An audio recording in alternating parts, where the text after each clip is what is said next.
నేపథ్యం ఉంటుంది. ఎట్లా ఉంటదంటే ఇప్పుడు ఒక దళిత కుటుంబం అనేది ఉదాహరణకు మా కుటుంబాలు ఉన్నాయి అనుకోండి. మా ఇంట్లో ఏముంటది కంపల్సరీ మాకు బీరువాలు ఉండవు. మాకు బీరువాలు ఉండవు.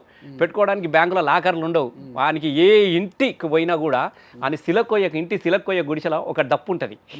అదే వాని ఆస్తి. డప్పు ఇట్లా ఎగులాడేది సార్. నువ్వు ఏదన్నా చూడండి ఒక డప్పు ఉంటుంది. అంటే ఆ నేపథ్యం నుంచి ఆ డప్పు 100% తండ్రి డప్పు కొట్టుకుంటే ఎగిరినప్పుడు చిన్న పిల్లల మేమే ఉన్నాం.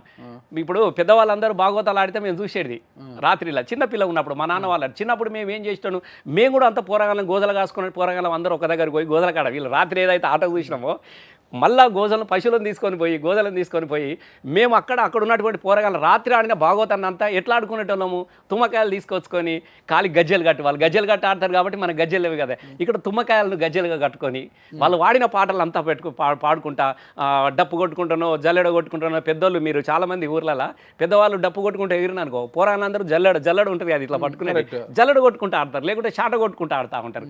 అంటే ఈ నేపథ్యం తమకు తెలియకుండానే ఆ కుటుంబాల నుంచి తమకు తెలియకుండానే రిధంలో మనిషి రిధం నేర్చుకుంటాడు.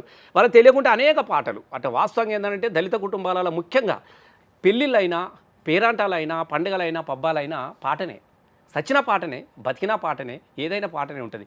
పాటతోనే జీవితాన్ని సాగించిన వాళ్ళు, పాటతోనే నడకను సాగించిన వాళ్ళు. కాబట్టి అనుకోకుండా ఆ కుటుంబాలకు పాటతోని ఒక అభినవమైనటువంటి సందర్భం ఏర్పడ్డది. కాబట్టి చాలామంది దళిత కవులు నేను వాస్తవంగా చాలామంది ఇప్పుడు మీరు గద్దరన్న నుంచి మొదలు పెడితే గోరేటెంకర నుంచి మొదలుపెట్టినా, జయరాజును మొదలుపెట్టినా, అందశ్రీని మొదలుపెట్టినా, దయానరసింహను మొదలుపెట్టినా, ఇట్లా అనేక మంది కళాకారులు ఉన్నారు. అందరు కూడా ఆ నేపథ్యం ఆ కుటుంబాల నుంచి వచ్చిన